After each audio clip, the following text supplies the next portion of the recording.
آية بدر ندرو. أعوذ بالله من الشيطان الرجيم. بسم الله الرحمن الرحيم. وعد الله الذين آمنوا منكم وعملوا الصالحات ليستخلفنهم في الأرض كما استخلف الذين من قبلهم وليمكنن لهم دينهم الذي ارتضى لهم وليبدلنهم من بعد خوفهم أمنا يعبدونني لا يشركون بي شيئا ومن كفر بعد ذلك فأولئك هم الفاسقون. بسم الله الرحمن الرحيم، والصلاة والسلام على نبينا محمد وعلى آله وأصحابه وسلم تسليما كثيرا. سبحانك لا علم لنا إلا ما علمتنا إنك أنت العليم الحكيم. أستغفر الله الذي لا إله إلا هو الحي القيوم وأتوب إليه. اللهم انفعنا بما علمتنا وعلمنا ما ينفعنا وزدنا علما. بي كاريسو يهجريا باكله أني كمناني أني بيناني أني دورو شهر الجمادى الأولى نيني هجرة سانكالو دورنا بيسوني وتاني كونونتوناي ميلادي نصارو كجاتي با فلان مغاني سبا سانكالو تاني فلان بيسوني وسباناي أمبي دورا بغو مسجد الرجاء وامبو كونو. أعوذ بالله من الشيطان الرجيم. وعد الله الذين آمنوا منكم وعملوا الصالحات لا يستخلفنهم في الأرض كما استخلف الذين من قبلهم إلى آخر الآية. درسوا تمنى أنتوني ni aya tawsiri damina mi amasika tawsiri wakati yansoro anko bunkasiri ko haja wadu min Allah ta'ala li rasulihi salawatullahi wa salamuhu alayhi konni nyallahi do kanye kabo alafe masamin korta lendo na yake akacidenye alaka tanu ana kishi abe cidenka lahidu juman tara cidenye بأنه سيجعل أمته خلفاء الأرض أي أئمة الناس والولاة عليهم على الله تشيدن يقوى بشيدن كمانتون كي دوغو كولون نونا بلاوية نولو دبك هذا مدون نيماوية أنو وكاكو بيسيلي بك ودو دلا ka kenye mawiye mogo ka dugukolo kan wa bihim tasluhu albilad wa taqdaw lahum alibad tiden kamanto ala buke jamaye munu nube dugube dilanuye jon fana bebu yere majiguye ka ku marakono wala yubaddilannahum min ba'di khawfihim min an-nas amuna alaye lahiru ta cide nya fana ko akam manton kun folo tumbe siranya minke nu be sira mugoye ube sira kafiruye ala bo yele makko kuma hakili shige amunan wa hukaman fihim siranya imbe yele makka kuma hakili shige nulu de be kiri tige hada madun to ka kibaryala wa gharifa lahu tabaraka wa taala wa lahu alhamdu wal minnatu ala yo kefana masamin ka hera ka ta korota lendo tanube ala ye fonan sirabi ala ye fa innahu sallallahu alaihi wasallam cide ala ka tanuna kisi baka lamu yamut حتى فتح الله عليه مكة وخيبر تشيد مفات أبرا وعلي مكة دايلاي خيبر دايلاي كاكسلام الدغوية والبحرين عن البحرين وسائر جزيرة العرب عن عربك مرتو وأرد اليمن بكمالها عن يمن الدغو كلوبه وغجل جيجية من مجوس حجر كم مجوسيو شيدن يني سونغ من أولا ومن بعد أطراف السام أني سامي فاوندو وهداه هرقل ملك روم هرقل رومي مساكي سرنا شيدن كسلوه دو أني شيدن وصاحب مصر أني مصر مساكي وإسكندرية وهو المقوقس أني إسكندرية وبافو لدما المقوقس وفنايم مسألة دو صلوه نيني أني تشيدنجي وملوك أمانة أني أمانة مساكيو والنجاشي أني النجاشي ملك الحبسة الذي تملك بعد أسهمة رحمه الله وأكرمه أني النجاشي حبس كم مساكي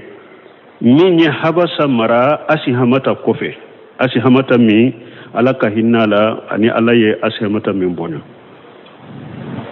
يارو أسهمة نجاشي أجاتي منا مغو حبس مرا وبافا من نجاشي masake habasa mara ba fa man najasi abe komi ni masake ye misra mara ni ba fo firawuna asi hamata alede tunye masake tilelenye chiden tilela makka tuma mi sebo degura kafiru yu toro munun silamiyara kafiru ka tora bonyanuka chiden kuma jafarana ka jama kuru do ciden ko aye hijira ke akata habasa nyim masake do ka kibariya me silamatere kafiri de nasara de do me atilelendo mogote tonya fe mogote tonya ka jamana la ayeta isani alaka ko latige sheba utara jigi najashi ka habasa وتالي مكة كافر عبد الله بن ربيعة أرو أمر بن آش وياسر نونو مسلمية مكة كافر يعني مغفلا ولي كتا حبسا كو كتا مساكين في أنك مغودو بوليلا كان إفيا ويفاكر دينا دي بلا كاناني دينا دوي دينا من أونتا دو إتادو iku dama an ka sagenuye unika do chaman tara ka habasa kan masake yere so asigi bago ka beso balima tinyali kela na ba fe kamugobba tawhidi tigima ani tinya tigi de pigale ukalla haleninde kado inde do koy hari si sa fengo fenye dina tinya ka dina mo tinya ni yimunu nyere bu dambe kata dina manube ba dina tinya tigima foite ni dombolo nunu na ambuluku nununte bedo misiri be ka doni ube mugo munundo ube do ka doni ka bebba tinyama nuka kado nuka woriwe uni kado chaman tara kadi masake nyerema fengo fenya asigi korobagaye akam mugo grima uye kado chaman da bema ko kuma nyogonya annana ni mugo de fe boy ka jamana ko ikuti dombolo dira munu ma ado kuma sira ko masake ma nununde ukam mugo ye ulude yerebu ukam mugo do nunana ku betanu ukam mugo ye ante arabu do ulude budo ukam mugo duma ukata masake dimnara minye ni fo konta kede akon nunu nye jinya mugo tobe ye kutoe kanere kere ya kana nfe mbu fana lamire nete nunundi mugo matere nununde yu tafo mbu fana werede ku lamire nu ye mihu nu kanka duma uba duma nu manka duma nti duma koy aka gardien do ma ko kata seba nunu fana welen jafara fana nu ka jama utaru wele unana uyeddan tigelike ciden cira uma ciden kam mankutu ye munye ayewulu yere nyamra ni munye ayubali munna ka muharamu ya boloka befo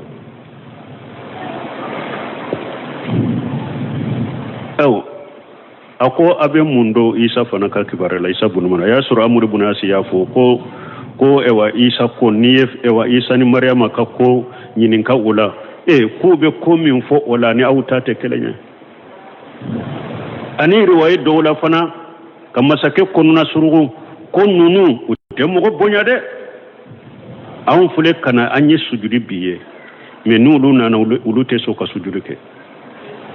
nimbe konuna surugo ube nunu nege bo masake na chogo mi doraba di uluma tinyali kila be nin chogo de la balmo ayu lamme jafara yo ukalla halabbe ko fa ka cire la wala wa bunya banar min yayi boli min na ka befo akwa ka dokara qur'ana kula kitabu min jigina kan nabi nyuma ka dokala la ka lamme jafara ayi suratu maryam ta maryam ka kibariya isa ka kibariya kakala najasika najasi jole anyeju bora kasira irwa doba ira abirila ka kalata duguma akoye min fo maryama na denke isa ka kibariya la ni min ba an ka kitabu kono nin kala nyogona haketu no nyogonje ubede kelanya ako munna ama sujudibi ko an kan nabi nyuma ni min nanamma dina min nanamma an te sujudu bi foye ni ala kelem kawte ante sujudu bi foye ni ala kelem kawte najashi ko abdullah ibn rabi'a tama ani amr ibn ash ako awa kam ngoma uye kado di mimma ayuka kado saguma uye min din najashire ma yuta saguma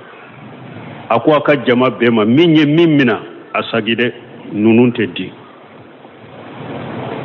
nte nunun di awma na betanwe uteta najasi ye jafara na ka jama toy min najasi tuma mi ayeci den bonya ka wa tauhidi bonya ka tauhidi tigu bonya ka cinya deme ala ye mun kaye amasa kafiriyala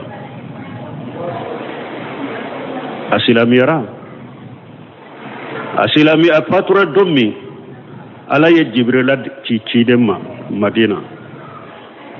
ka fatul kibariya fo ci den sallallahu alaihi wasallam ci den ko sheba ma ye wule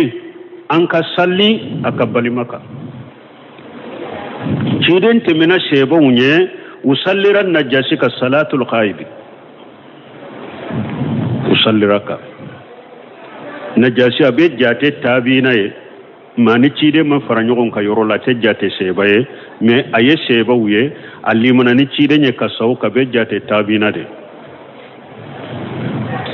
ala yin bonya kaye ka karama kaye aye cinya min deme ka cinya min bismillah ka tawde min bismillah nde la ko fo ka caya ngon nin tawhidi min fule ni ne dina ciya min fule ni mo si ta deme fo ala be bonya ni karama dokiye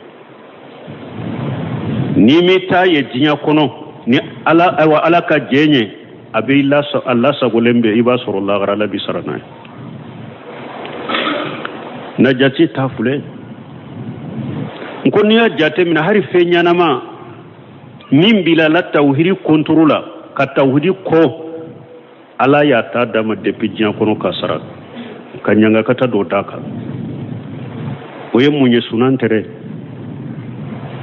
amba aishatu dondola do nana amba aishatu ko be sehi muslimu kono anyabe taman ma asembelembe kokola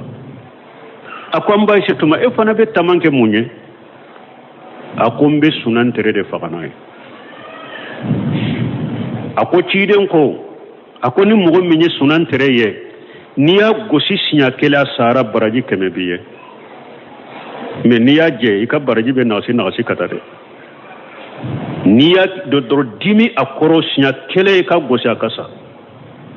baraji keme biye munna parce que ibrahima tumami abilala filila tasumala tauhidin de fali kama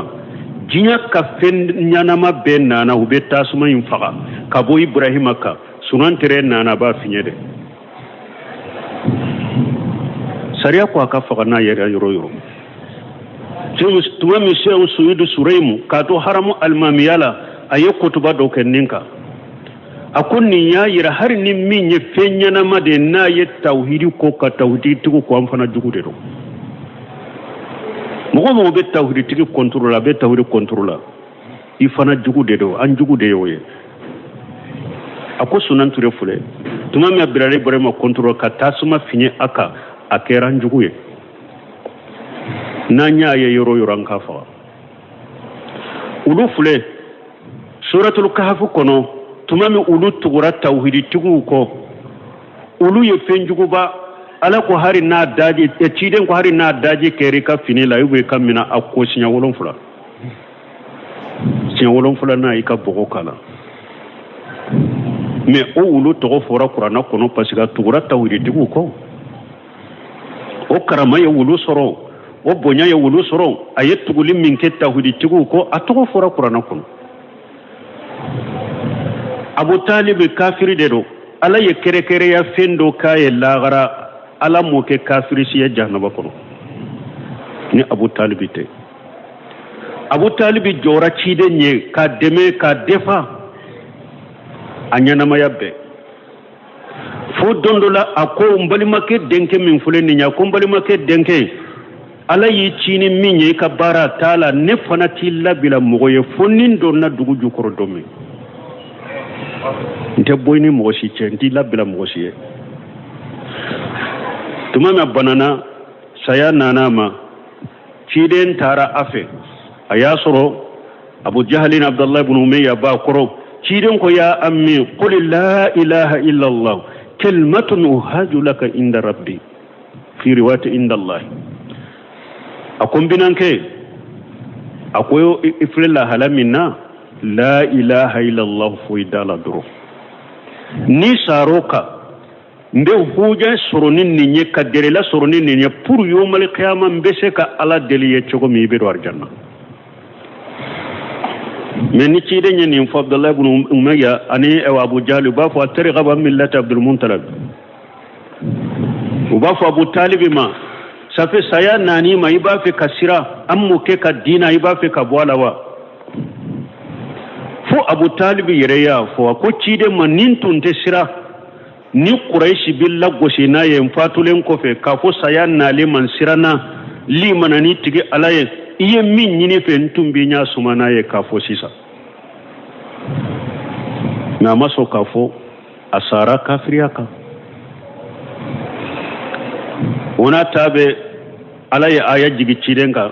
ako innaka la tahdi man hababuta walakin allah yahdi man yasha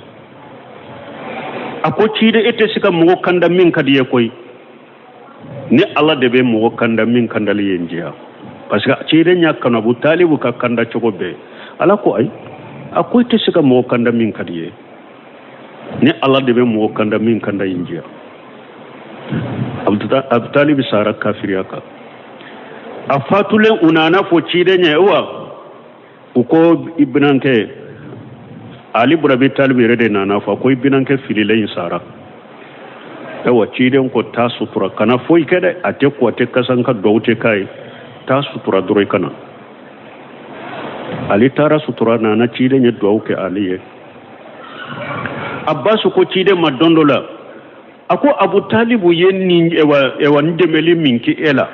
eska ye fenyai ciden ko ma ye fenyai laula anni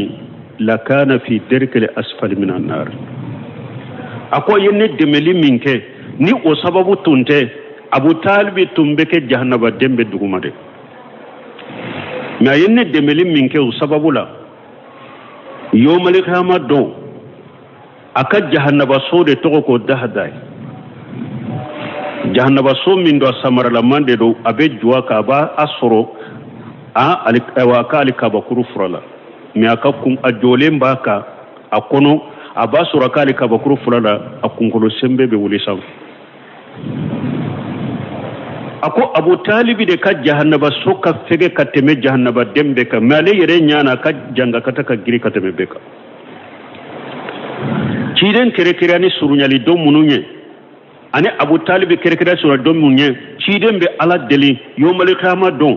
Abu Talib kan kata direkre asfal mina nar jahannaba dembe duguma de me ciden be delili ka ya be ala dela ya ala bale ka jahannaba so fege ya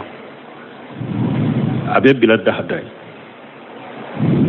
mun koso aye ciden demelin minka aye tawhidi demelin minka ani yoro la hara kafir lama ani yoro la dasuma kono ala ya le dronde kere jahannaba dewun cela kafiru cela ni surunyali dombe ke aya ala be delaye ko ka jahannaba so fega har ya fatulen ko be ciden ko la astaghfiranna laka ma lam unha anka har ya fatulen ko be kafirala ako wallahi be ala ya fa deliyede fonni ala yimbali de ala ya aya jigi ma kana lin nabi wal ladina amanu ma hum yastaghfiru lil mushrikeen ila akhir al aya ala ya balu fanala ako ate daga nabi nyumay ika ya fa delike mogoye mogo min mushriki de ni asara mushrika har nyu ya soro yibali masurude cide nyu ya fa delim fana toy mais la ñine muñe anaka kafira yetta hudi demeli minke ka ciden de minke anno yera la qiyama jahannaba kono ye najashi fana ta kera o togola ayetta hudi tigu demeli minke ka ciya tigu demeli ni la fasali mununke ala ma sa kafiriya la asilamira ka kiyar janna denye donc on najashi de fatulen ko fe asi hamata fatulen ko fe de habasa mogowere ya marauba fo fana man najashi cide nye letri ci ayel letri min ci masake o toma ayel letri ci o masake fa on najashi ma ale nana si hamata ko fe don tarihu dola fo chogola ko ayel letri ci den kan letri fara yerede na chogo dola ama fara mugu to sirana ka sulhu min ka ni ciden ce afana ye sulhu ka ni ciden ce ma maso woni asi hamatan te kelenye ni donna tarihu la kuma chaman bala do ba fo ko ciden ye litri ce kata asi hamata de ma do ba fo ayi asi hamata te na jashi wore de do ale fatulen ko fene mugo wore min ya haba samara bo bun kasir fule ko de fo ale bay ale be fo chogo min fo abe ko mi asi hamata fatulen ko fe na jashi minye haba samara ciden ya letri ci afana ma afana ye sulhu do ani ciden ci asirana ciden ya ka sulhu do ani ciden ci summa lamma mata rasulullah sallallahu alaihi wasallam waqtara Allah lahu ma indahu min al-karamati metuma mi ciden fatura bonya min be ciden fe ala fe ni ala ye o suganti ya ciden ye qama bil amri badahu khalifatuhu Abu Bakr Siddiq tun jorani koye ciden ko fe ciden ka khalifa Abu Bakr Siddiq o jorani koye ciden ko fe tuma mi ciden fatura tenendon araba su da ciden su donna me munye ciden ka su donni tarade aya suru nyema tula khalifa tula sebo maso ka ciden ka su ke go fuanka khalifa de suranyerela tuma mi nyogo nye kera ben kera Abu Bakar ka kake khalifa ye o wakati araba su ye ciden ka su do o ya sutura sebo yo nyogo nye ke fo ko Abubakarima an yere ciden yere nyana mayala ajena na ye kanke anka dina nyemai munna an ka jiya ko fananto khalifa yima uye kora ke kata yoro juma parce que ciden yere tumbe bana la wakati ma ko Abubakar de ka sallinu ye sebo ye jate minata ni isara la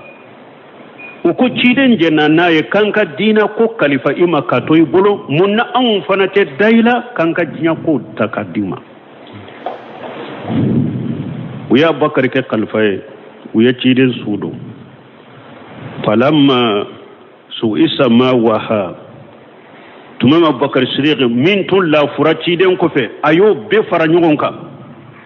bada mautihi ciden fatulen ko min tulla fula Abubakar ya be fara nyogonka wa gaja jajratal arabi ay arabu e waka marato mina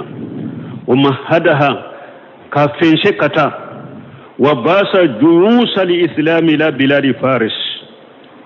suhbatan Khalid ibn Walid radiyallahu anhu Abubakar ye kele bolo do ci kata faris ko nyima ke Khalid ibn Walid ye fafatahu tarfa minha wa ya farasi ka yoro do dayele wa ya fando dayele ka ke silama duguye wa qatalu khalqa min ahliha wa yamghu do faga farisi mughula wa jaysa akharan suhbatan Abu Ubaidatan radiyallahu anhu wa man tabahu min al-umara ila ardi Sham kele bolo fulana Abu Bakar yo labbe ka abi Ubaidata ibn Jarrahi ko ke o nyema e ani ayen nyema munun tugo alela kulu fana ci kata sami dugu kolola wa salisan suhbatan Amri ibn As radiyallahu anhu ila bilad Misra Abu Bakar yekele bolo sabana ayo labbe kata Misra dugula aye Amri ibn As ayo ke o nyema an ko tuma mi ciden fatura mun nabun kasir ko milla fura Abubakar ya fara nyogonka mogo murtila do sorola Madina yere ubafo mani jakat ko ulutumbe jakadi ciden dema ko ala ko qur'ana ko do ko min amwalihim sadaqata ko ala ko ciden de ka jakamina mogo kala folo ko ni ciden yere te balolo lute jakadi mogo ulute jakadi mogo Abubakar Siddiq ye sheba fara nyogonka akwa lebu kele koy kufa ha shebo ya Abubakar Siddiq kuma nyogona ambe nunun kele chogodi ube la ilaha illallah fo be salli ambu fa chogodi ka jihadu no fe chogodi Umaru yereye Abubakar Siddiq kuma nyogonya ninna kosobe ambu fa chogodi be la ilaha illallah fo Abubakar Siddiq ko wallahi ako utumbe ba deni mindi chidema ube utumbe nyame siri juru mindi chidema nu yenne balala mbu fagade ni mogo ye jakani salli bonyogona nebi fa ale ko qur'ana kono de wayin tabu wa qamu salata wa atu zakata faqallu sabilahum ayawre la wayin tabu wa qamu salata wa atu zakata faqwanukum fi din Abubakar ko alayu fulade fo akon nu tubira uye salli nata chogola uye jakabo ayubila aya dola akabali mawdo ni mo min ko be salli ate jakabo nabi fa Umaru ko tumami alayaye Abubakar kaddu sukun ferela kata uka fagali dema aya do Abubakar be min kawde cinyai shebo to farla Abubakar ka munu ye jakabali uye jakadi ja atun jigina mugo chaman kono ko ciden fatulen ko fe an ka sagi katanka korkoroma murti jigina chaman kono hari makka yere murti jigina do kono o dersu be kitabu tawhid la nyefe ciden nye mugo munu ngolenu togoy suheli nunu ku danga kono tula ni ala ko foite eboro o suheli abena ewa kitabu tawhid dersuro walla bana katubi kaka silamiya nye ka silamiya defa tuma min murtili jigina makan kaw kono alide wulila ka kutuba kala akumman ka kaw awde kera ewa mo labaw nye ka do silamiya la akana ke mo folo ye ka murti ka bo silamiya la aye sabati alide o kutuba kala wi sabatira tuma min Abubakar Siddiq ye ninkele bolo munun wuli ko cite min tara ni famminye ni murtidi tun jigina o fan ka mugol duskun kono nu ye ciden ka shebo nu ka darapu ye uba fo min tun jigina kono an ka to an kono de aye cewto akore ni mugo bora ibi faka murtidi tumbe mugo la abe sabatira dina kono fa fataha Allah lil jaysi sami fi ayamihi busra ودمسغ ومخالفهما من بلاد حوران وما والاها أبو بكر تللا سامي فتح الله لجيش سامي كل بلو منون تارا سامي على بصرة دايل ولوية أني دمشق أني نونو فلا كدغو ميسون أني حورانا كدغو أني دغو دو أولو كرفة كتا نينكيلن كوفي وتوفاه الله عز وجل على بكر الصديق لا فاتو واختار له ما عنده من الكرامة على بنيامي سوغانتاي على الله تكتا بنياما ومن على أهل الإسلام بأن ألهم الصديق أن يستقلف عمر الفاروق على فنان سريا كسلاموية سنة أبو بكر الصديق كفاتو على يا بلاد سكون كنو أبو بكر الصديق كافو سلامو جماعي نين فاتورا أكا أبو بكر أكا عمر الفاروق أكو كي خليفة ينكوفي anko silamiya kan nyema ya benani sababu mununya ado yenninye walil ahadi masakem min bambolo afatu to na ko ninnete karasa ka sigin nola be siga nola silamiya sariya kan masake sigi sogodoro silamiya sariya kan masake sigi sogodoro ahli al hal wal aqdi mugo mununye ewa doni ke bagawuye ani kabila nyema munun be ko siri ku foni nu ulu benna mo min ka karasa ka ke jamana ka nyema salama ka nyema be kai Abubakar sigira o chogodana tumami ale sigira le fana fatula ko Umaru kasigi Umaru fana fatule ako e waciden ko mo tammin bedo arjanna kono o ya soro sabab fatura Umaru yere fatule de nani woro de beto awa Umaru fana ko aleyo wasado o woro la cireñu mugo tammin ni sonja hadisa kelen kono kube do arjanna kono mugo tayin to min be mugo woro Abubakar Umaru fana ko ale wasado mugo woro la uluka shigi mugo woro ina nu benna kelen min nauka ke nyema le kofe ahli al hal wal aqdi mugo wori de tara siga ko na bekke adenke Abdullah ibn Umaru kata ya kake anyana me kumata boloyede ale kana kumai na kake anyana mugo woro de tarabbe Usman la Usman kera khalifai donc ala hala sabana silamiya nyema be shigi chogomi anyi min fo ali inqilab banu umayya ani abbasiyan ali amawiya ani abbasiya uluka masake chaman shigira o chogodera coup d'etat masake min be ni do wulila ko faga asigira ka wuli masake kama ka kelatere atala de amanyi de min nimmi nyaake aye palasi soro ahli sunna wal jamaa be baka abe sabati na aya palasi soro asabatira kera nyema ambe twako aka nyema ya be sabati afole ka gele mugoka sino munun fule jamana kunna sisa ni silamiya sariya wote tunu mugo chew fo katasa silamiya sariya ba korde de ko nyema de do silamiya sariya ka nyema na chogo de do abe nyema ya de la fo katasa ube fo kata sababu do sabatala sababu munu ni sariya ko nu sabatira la nyema ya be boshila nu uluma sabatala ni silamiya sariya do wote ko tala nyema de do fo katasa mais silamo de te giri la ko wote ya est ce que bu ka dina do est ce que baki ka baraka nu ka dina u fule ka baraka ni kafiru ka luwa de anu ko hakilino silamiya tate وتوافاه لو اختار له ما عند من الكرامة أبو بكر الصديق أكو عمر وكشغا كوفي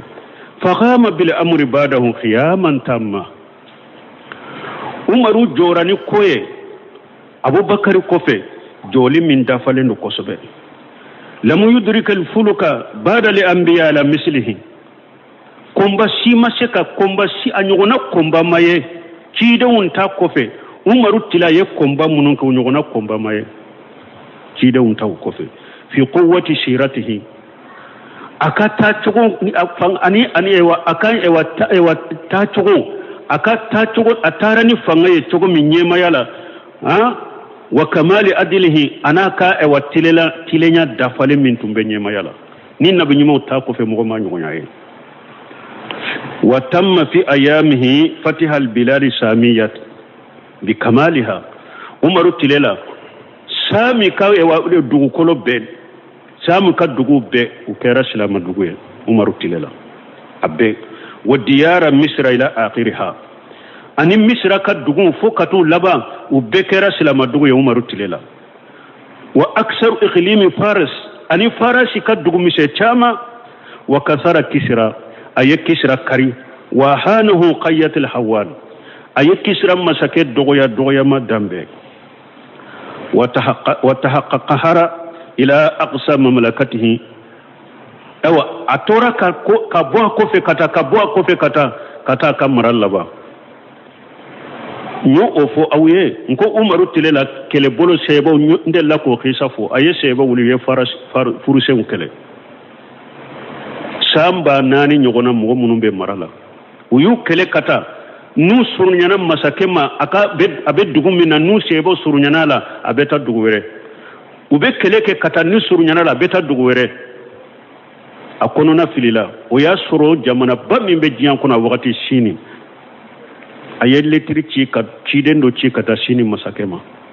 akonne ni jamakulu fitini be nyogona jamakulu fitini umancha mais ubaki kinga dugukolo be bosina kelenkele nin tara yoro mi ubena ni nyo to bolo bena ni man deme ewa nu tilala nela ubeni fanama de nin ko nyesile mi fanama tuma mi sini masakenye letrin kala ajatigira min ni letrin nana ko mba fe an kallan kolonya den kele ni kele ulan kolonya ako farashi ne boy farashi do ewa samba keme banani nyogona mugo munum be marala kele sugu chogo be uba bedo jamakulu futini ka wuli ka to kale ka dugu minala te ma famu ani mugo sugu munum be nyogona ka man kuto fonyi nuna na uma ubanya marani munye abafu nuna na mugo mina ubinya mariade ko ikala kelempe ubato kika ala kelempe ubato ikana foy fara alaka ika sinjitu iki yeremina ika haramu ye katoy ika tonyali ye katoy ube nunu ndo fo iye bo akonu ye min nyini ife niyo oke umakobi ka bolola fe ngorele kana folo la kuma foti ka foila nulu koni me bin nyini fe sonna dro ya barne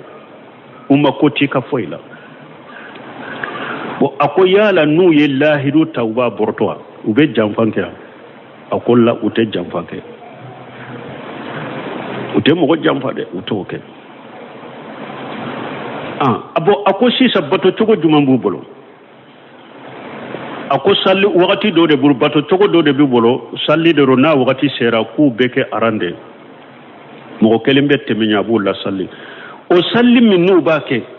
akadu ye katemu yereka akadu ye katemu kanna foloka akadu ye katemu denka anu furumuso tumama yenni be fo siri masake ewa akombe min fo tafo fursi farashi masake konne ko abese ka fere min ke nani nunu bebbe ako fere tigede nete alete mo munum mankutu yenni nye mo tese nunu nade hari ni nunu nyesi kulude mo ba wula nola ko bese ka sulhum min ka kede mo tese nunu nade bal mo yeddu ko lo mara ni cogode la popo ni nim mankanci te worjo soso law on be nim mankanci munu na re soso la kuma min be nin jamana in kuna te jamana shi kono foy maseka dila mankanci de be jamana dila ke wole de be jamana dila kala kelempe botu kaso ala tama ni farasi min fulene Abubakar Umaru tilela tuguni ayi kele bolo do wuli kata faras Sadi ibn Abi Waqas de tumba nyama yala uye furuse unge baji de be baji do bafo dujla furuse undonna utemina baji la ni bato ni fewnya udonu ka dugula uye powun kari ka bato kari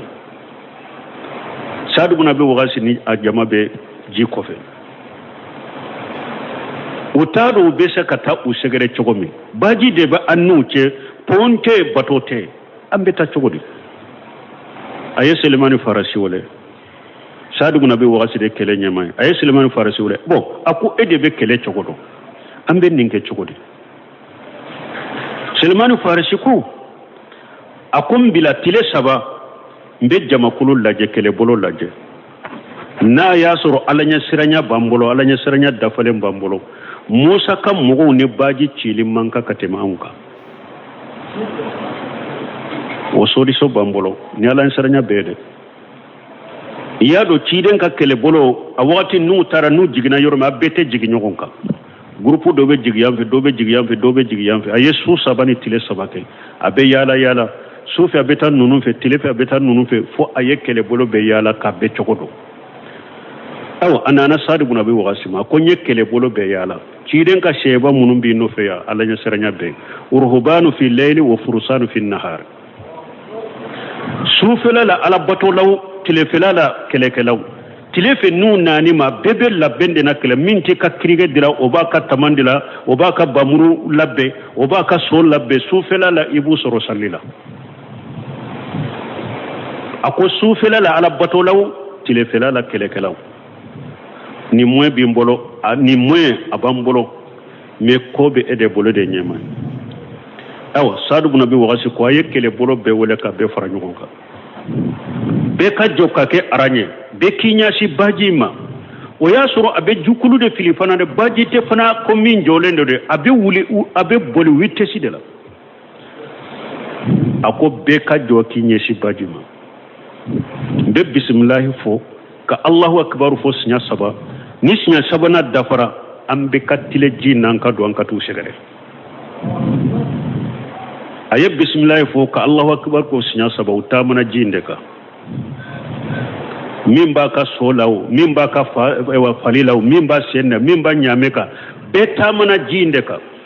abe jukulu filifana beta mana jinde ka kata furuse usegere tuma mu yuna to ye awa uko mimbe ta yoro mindota anni mogote nyogona hada ma deunte nononyi anni shetanu jinnaw de be nyogona beki do yoro nyin na ba fe kanunun chamanye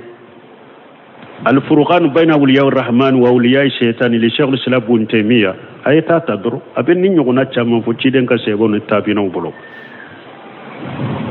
ni ay islamu jama kacha sisade ewa ni ewa amma ewa tani afere wudere namman ninde kere namman ala nya siranya de te bron seminu yo de fo ko ni arnya siranya bambolo kelemina nanya ba la kafiru bolo ala ka sampre kila ba be tian ambeta be bolo la mina me ala nya siranya de te limana inde te kuma mugu de be utamana jinde ka uye furusem bolila uyu ka dugun na folo beta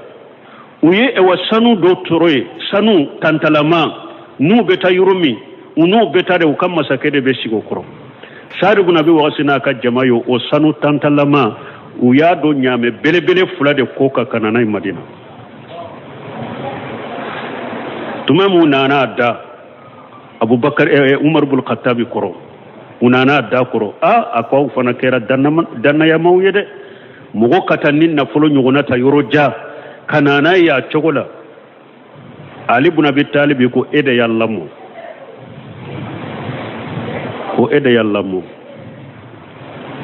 donc aye kisra kari ka ewa kisra masake doya dambela atora kabo akofe kata wa qasara qaisara ay qaisara ke qaisara fanaye wa antaja yadahu an biladi sami qaisara aya bolo fo shikabo sami ka dugula kan kuminala wani hadara ila Qustantaniyati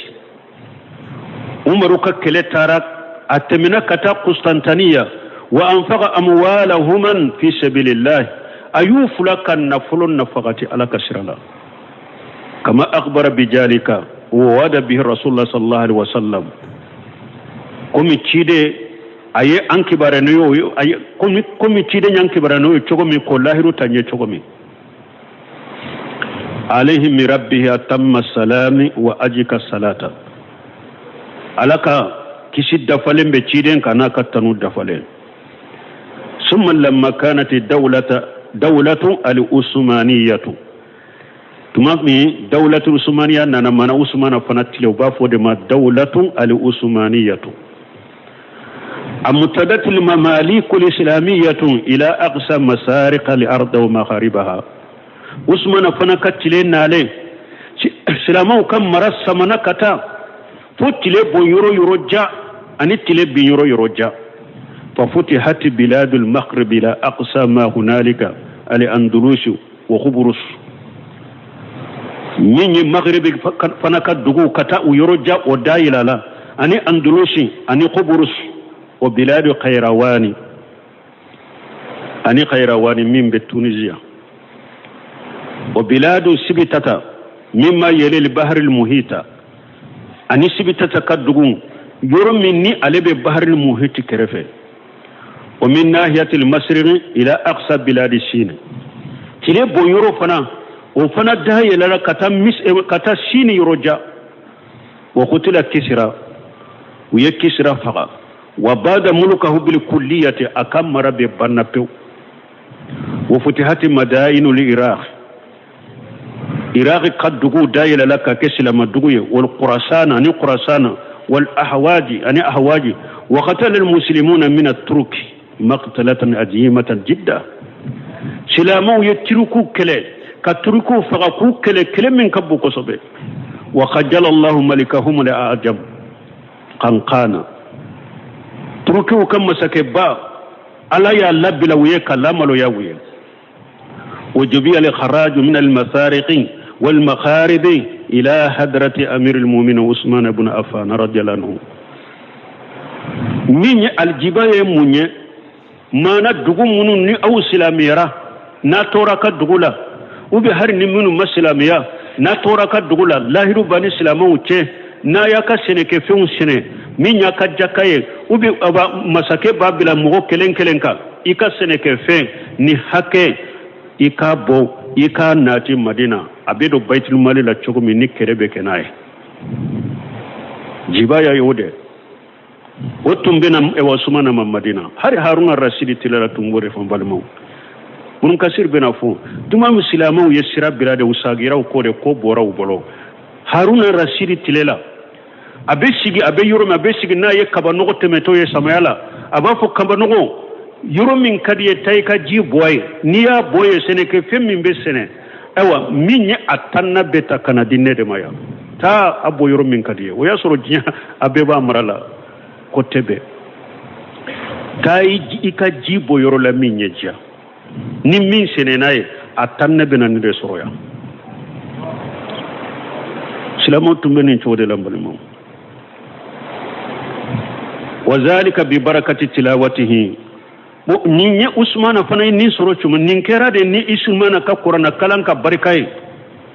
ودراسته انا كقران لكلالين وجمعه الامه على حفظ القران ان يمن تم فرنيون كقران تنغاليكا parce que qur'ana atumbe harafulon fladela عثمان de nana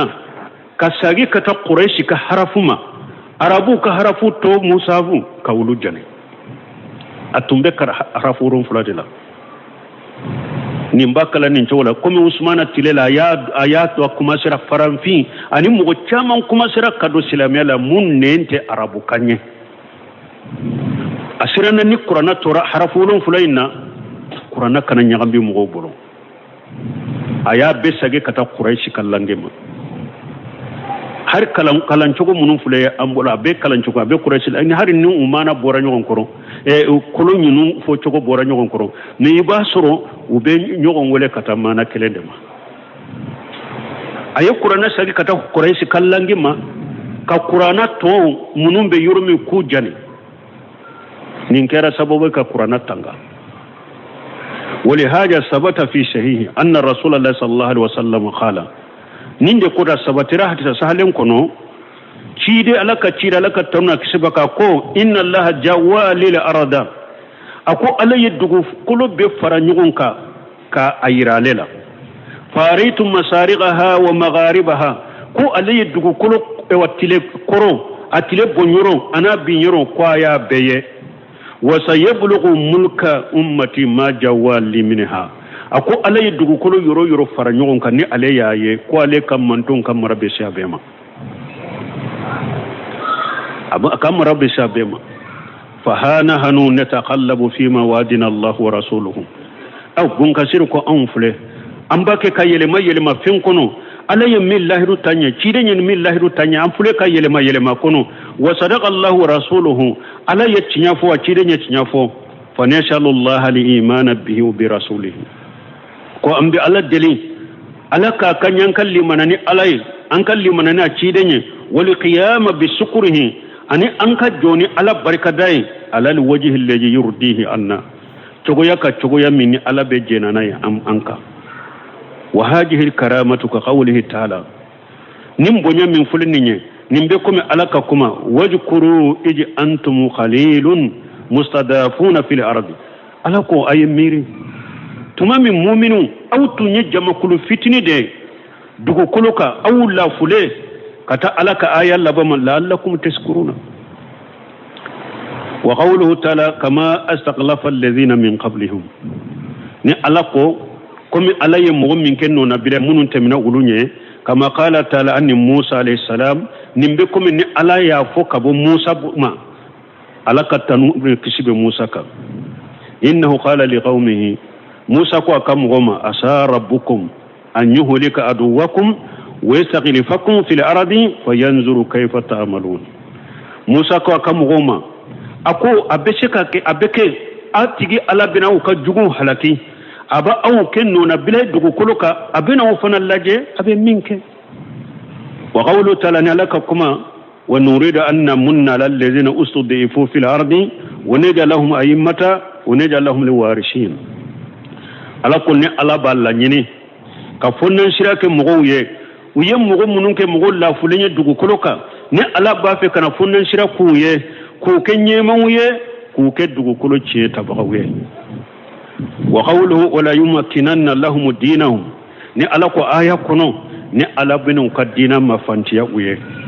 alle jartada lahum dina minni ala jenana ye uye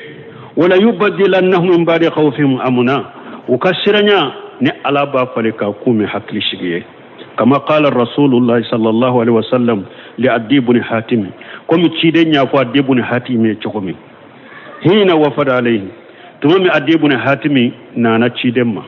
ciden kwama atarifu li hirata akube hirata do hirata dugu da beira ako Adi ba ibo doa qala lam a'rifuha walakin qad samaitu biha Adi konte dugu indore me nya tokomi qala ciden ko fa wallaji nafsi bi yadihi akon kalnani masai nimbe masamin bolo la yutimmanna Allahu haja li amra am bin dina minna ala bina dafanye hatta takhruja jayinata min al-hirati hatta tatufu bil bayti fi ghairi jiwari ahadi akon nin koy ni islamiya ala bina timme ka hakili shigi dola hirata duguda be iraqi muso kulembe se ka boye aba kayire nan kan fenka kelembe boye kana alikaba munumunu ka tawafuke atesira foye taso mana ni islamiya besina hakili siki soro men nin tayira ko addaga lendo muso kelen ka tamani jumra mitala de ciyanye di tidenye jiya ka ko labande fo jiya laban nimbe na ke ana daga lendo ko kelunte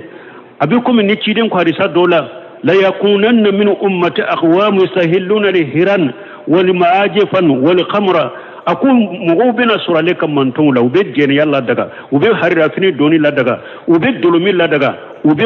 fole fen donkili fen ubu la daga dan o yisiko ba yira ko dolo daga lendo cirenye jiyan laban ka ko de do fo ani adaga lendo ko kelewunte komi wakati de bakin ka soro faran fansa be parce que do be de la keninye ko abe daga muso kata hijini jumara mitala ko ciden ko ewa mugo kelembe bo iraqi kana makka muso kele ko abina alikaba tawafu cidenye jiyan laban ko de fo ana daga lendo ko kelente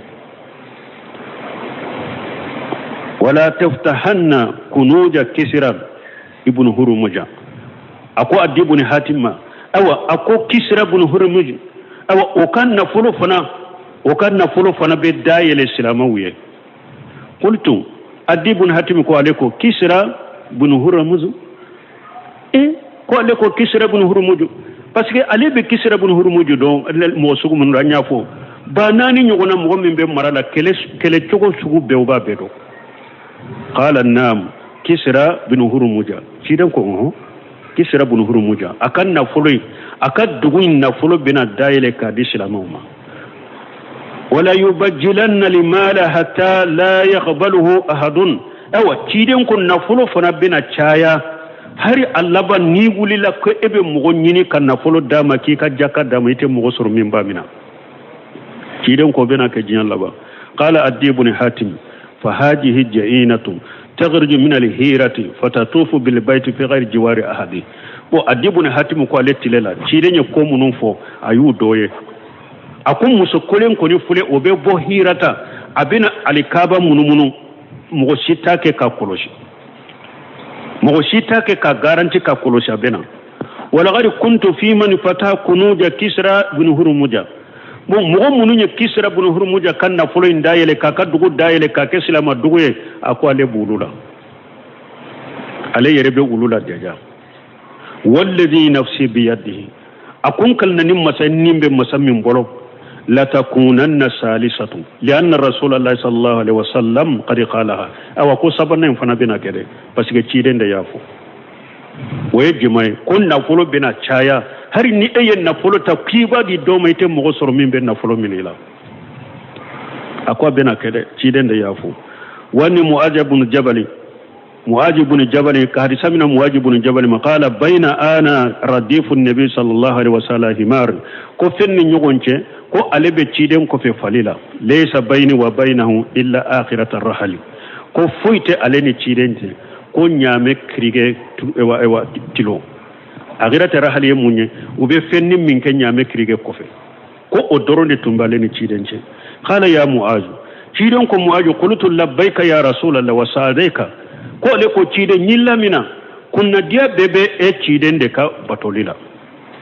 qala summa sarra sa'atan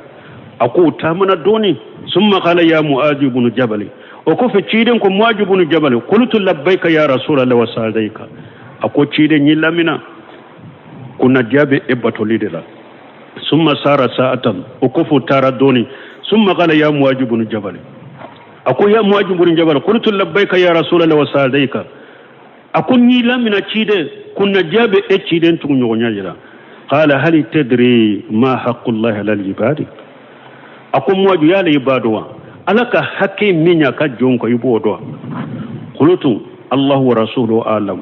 maju ko aleko alana ka cidende bodo qala haqqullahi alal ibad an yabuduhu wa la yushriku bihi shay'a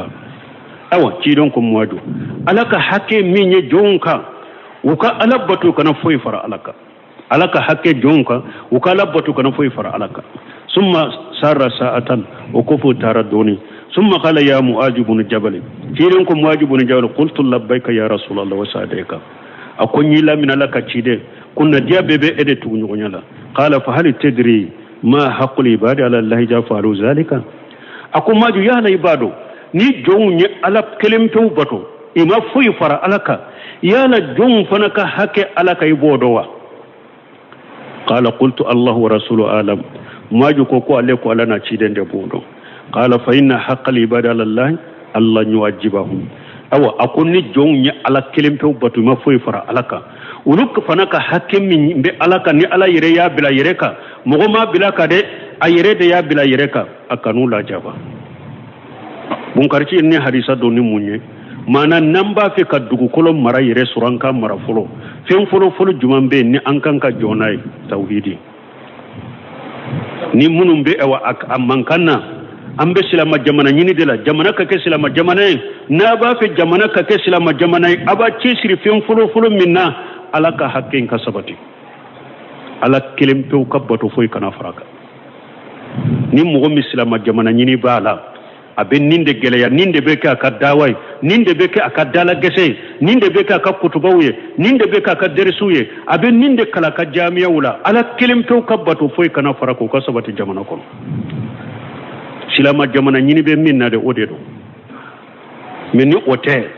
ni mo tara do ko rela ni tawhid joli nyana bolite ko ebe silama jamana nyini de la ay atigi be seji nyini ni place nyini de da silama jamana nyini nate abe seji nyini de da wa qawlu ta'ala wa man kafara bara zalika fa ulaika humul fasiqun ay alla bala ko ni mu'min kafira ko fe wulutigi de mo de bora ala kan nyamare kankono ay faman kharaja an ta'ati aw ni mu'min bora ni ala kan nyamare kan ni ka ala ka bato kono bada zalika nin kofe fagari kharaja ani amr rabbi aw atigi bora tigi ala kan nyamare kankono wa kafa bi zalika jamban ajima o fana wasara junubu ye junubu min kabo ala kan nyamare kankono o wasara mo ma junubu ye fa sahabatu radiyallahu anhum lamma kanu aqwama an-nas nkobun kasir kono abena foyade akotuma mi sebo kera mogo ye mogo munu munjora ni ala taye o kera o mogo ye mogo be jole ni ala taye sebo kera wo ye bada nabi sallallahu alaihi wasallam nabi nyima kofe bi awamirillahi ajja wa jalla wa atwayhum lillahi tumami sebo kera mogo be ka jo bagay ni ala ka nyamaru kanye ciden kofe sallallahu alaihi wasallam nu kera mogo be ka ala batolay kana nasirhum bihasibihim awa ukaddeme kerani ukala bato hakke ala bato hakke min tumbu bolon ala kanyamar kam bato hakke min tumbu bolon o hakke deme diru mukaddeme fana deme diru manu o hakke ajharu kalimatallahi fi masariqi wal magharibi wi alaka kuma bange dugu kulu e wattile bo yoro ana bin yoro wa ayyadahum ta'idan aziman ala yudeme deme ba ko sembenta min kabo wa hakamu fi sha'ir al-ibad wal bilad wulude kera kiri tige bagay jomun toka ani dugula wala ma qassara an-nas ba'dahum fi ba'd al-awamir imai metumame muhadama do masurunyana ko dola uyala kanyamaru kaundo masurunyana ala kanyamaru kaundo naqasa juhuruhum bihasibihim awa ufana kafa ngasoro mugo toko kabange mugo toka uyo fana nagashi soro ni nagashi hakke mi soro lu bolo ala fanfelala o nagashi soro lu boro ufana bangeli mugo ka ori ato bun qaymu ko ako hada madum bella halamina ala bo nyogona masake de dawma ala bo niya yanka masake bete muni folo kam masake te kelenye masake folo kam masake tuntileno awun tawye fashiwe awun tawye fajire ede manyo folon fana kam masake kam marabaga fana tun kanyo e kanya nko qawariju do nana ali ibn abi talib ma ako ali ibn abi talib ma ko munna abubakar tilela mogo mamurti akama umaru tilela mogo mamurti akama munna mogo nana murti e bolo ka murti kama kikele ali ibn abi talib ko ako abubakar siddiq ka jama marafun tunyene ali ni nyogona de umaru kam marafun tunyene ali ni nyogona de ne kam marafun kera eni nyogona de oda to mo murtala ne kama muluk abul markib marwan tumami jama fana mankan chayara bete abenninka ay ambuta shoke ka dumuni battobi ka jama wole ka dumuni ke be dumuni ko fa ko e wa jama aba fe ne ka ke kuma bakarin umaru nyogona de aw ko masako de kadanya de ni kera abubakar umaru ko nyogona de kadanya ewa ko aw ka ke abubakar umaru ka jamai na kera abubakar umaru ka jamai wakati mi ne fana be ka abubakar umaru yes me aw ma ka abubakar umaru ka mara fewnya aw ba ni ne fe ne ka abubakar umaru ya chugo wala sebo tumbilla halamin ala yode masake duma ala bato hakke min tumbul buro ala kanyamar kom bato limin tumbul ode demen duruma an fana bella halamina o la hana nyogona demen do bambolo ni ya antora ko an sagiran ko an fana ye sagili min kan ko ala ko la de o sagi ko nyogona de an fana soro demela walakin mi harbi ante silamo jigitige قد ثبت في صحيحين من خير وجهان رسول الله صلى الله عليه وسلم أثبت رب غير مسلم لا هري أولنا تقول كلنته كبوتشي دم ولا لك تمنا كسبك أنه قال لا تزال طائفة من أمتي نتشي دم كم منتون ننكو على سوسنا على كوتا تشايرة تقول mogo te wuli fana munum be ciden ka sunna ka ulu fana be jamana be dinya yoro u ka dogo cogo ala ka demembe ulu fana no fe ulu sabatilen ne be to ni har dinya to be ciana ulu fana sabatilen be to ta kala bu deme fana la tajalu ta'ifatu min ummati ciden ko jama kulute bon ne kam manton la jama kulute wuli ne kam manton la jahirina nu demelen do fana ala le haqqi nu be ciaka u demele ala ba ke ku deme u be cinya de ka fana la yadurruhum man khajalahum ni mo min ñu ka demeli toy o tu toro wala man qalafahum ni mo min ñu soso ku kele o tu toro ila yawmil qiyamah fokata yawmil qiyamah ni mo min ñana ibe subu hanyinila ka sige erejo soso la ko ibe sunna sabte ka sunna mo sabte ka sunna kitabu sabte ibi yere sege ni sunna be jian ko de fo qiyamah na ya soro subuha ka subuha nyini ku bila sunna mogoka ka subuha nyini ku bila sunna kitabula no tumbe nin sunna faga atete mejadi buni darahmina kanaya ma badi juheni nunu jahmi ibn safwan nunu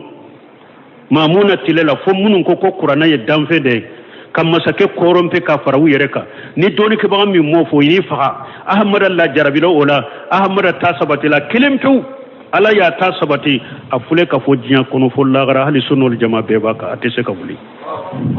ede bese jami bunu safwana mase ede bese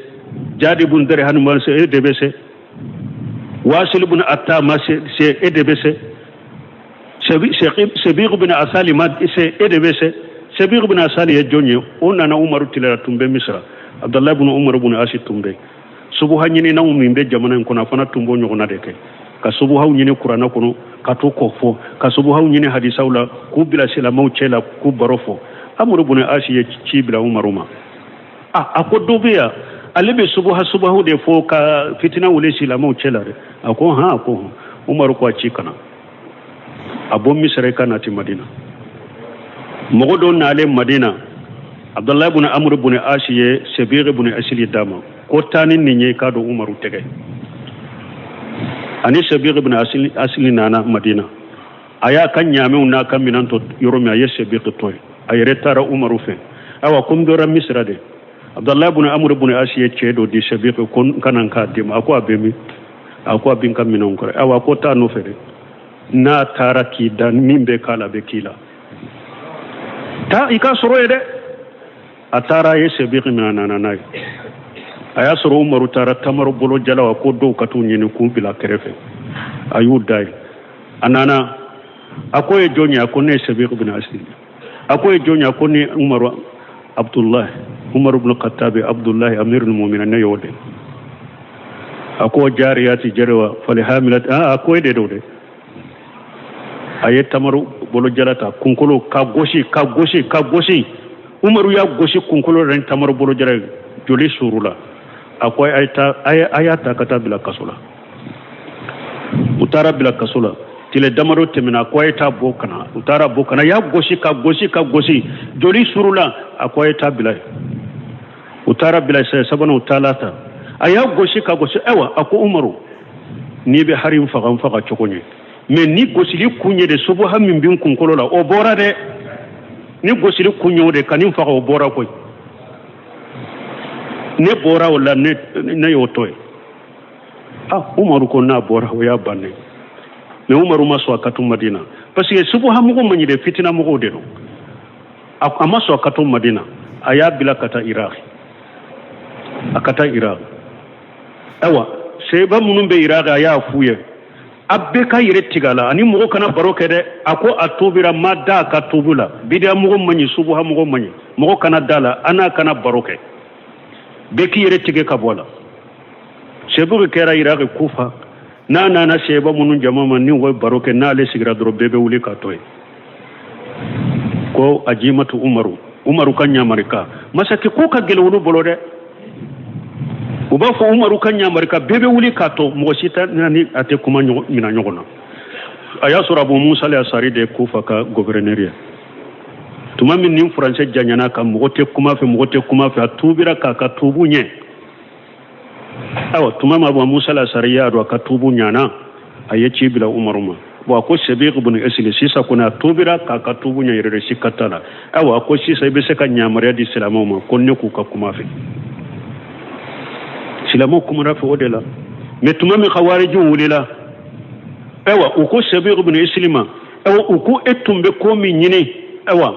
tan soro lade an fule faranka akwai alaka jonyuma umaru kabere subaham ni nyakambi min tumbe ne kunkulo la ya bonete farauka no semino ko ako wallahi amma ko be masakela munum be ko min umaru no ben nin subuha tigu kunkulo be ke jole nin chogola di islamu be lafiya hatta yati au fi riwayati anana nya chogo dola hatta yati amrullahi wa hum la zalika awa ubeto alataka udemelendo fo alaka nyamaru kankana ubo o chogola o fi riwayati hatta yuqatiluna dajjali fo ulude be dajjali kale ubete junya kono de fo dajjali wakati ahli sunna wal jamaa salafiyaw ulude be dajjali kale dajjali fitini nunu ulude bu kale ulude be dajjali bakale salafu yahudiyaw shagal baniyo de fo ako yahudiyaw yere be salafu to yahudaw yere ya fo ko salafu ni salafu nana salafu salihu katasira ko salafiya minni afora ko ni salafu nana ubese uluma ne ko ni salafu mana ko silama munu fule dugu ko kan nunun te se ulula Sheikh Albani yo fo ako yahudaw yere ko salafu nana dongo do ko bese ulula ko mi silama munu be dugu ko nunun te salafu ya ute salafiya ka ulu te se ulula hari dajjali ba ahli sunna wal jamaa fahamu salafu salih wulu de be yahudiyaw kele jiyan laba kashe yahudiyaw ma wulu de be dajjal bayin kele o fi riwayati hatta yanzila isa